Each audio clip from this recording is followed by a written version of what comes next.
SBS 2026년도 6월 16일자 오늘 기사네요. 쓴돈이 남은 재산은 37배. 상황 심각했던 JTBC. 쓴돈이 남은 재산은 37배. 돈을 막 어디다 이렇게 썼나요? JTBC 등 중앙그룹 핵심 계열사들이 유동성 위기로 법원에 희생 절차를 신청한 가운데 금융당국이 JTBC가 발행한 회사채와 전자단기사채의 불완전 판매 여부를 들여다보고 있다.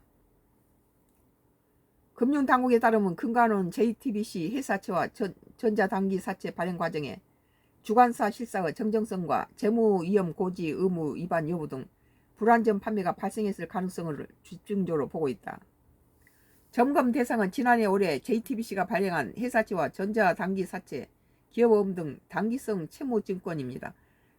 자기가 갖고 있는 돈보다도 뭐 37배나 더 많이 써버렸다니까 참.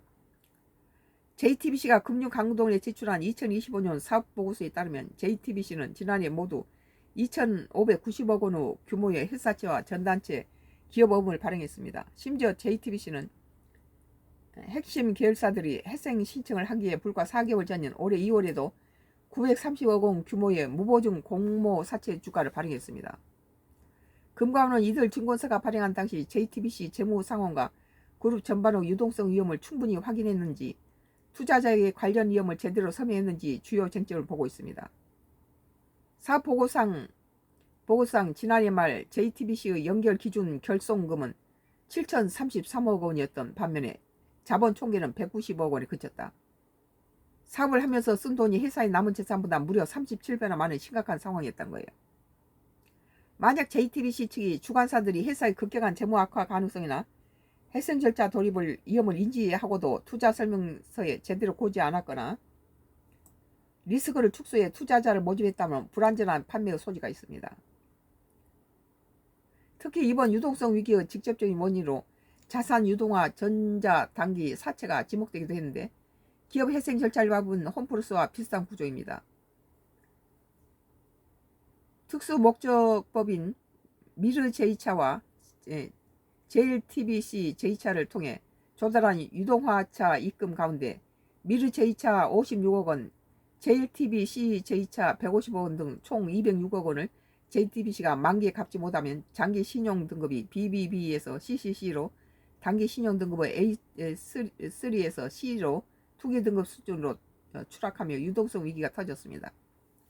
자산 유동화 전자단기 사채는 기업이 보유한 자산이나 채권을 특수목적법인에 넘기고 법인이 이를 기초자산으로 단기 채권을 발행해 투자자로부터 자금을 조달하는 방식입니다. 어떻게 방송국이 이렇게 참 이런 식으로 이렇게 운영할 수 있나요? 일종의 페이퍼 컴퍼니를 통해 미래의 현금 흐름을 앞당겨 현금을 확보하는 구조입니다. 지난 10일 만기 도래한 206억 원 외에도 다음 달 수백억 원의 규모 차입금 만기가 또 예정돼 있었지만 회생 절차 개시로 사실상 상환 절차는 중단될 전망입니다.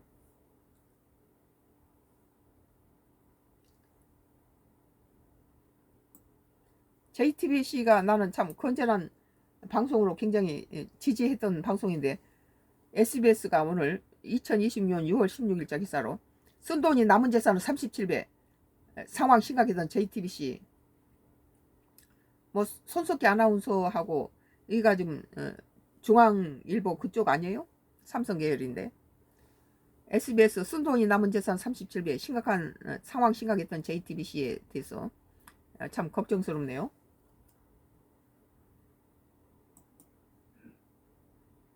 모빌리티 TV예요. 뭐 장동혁이가 천군만마를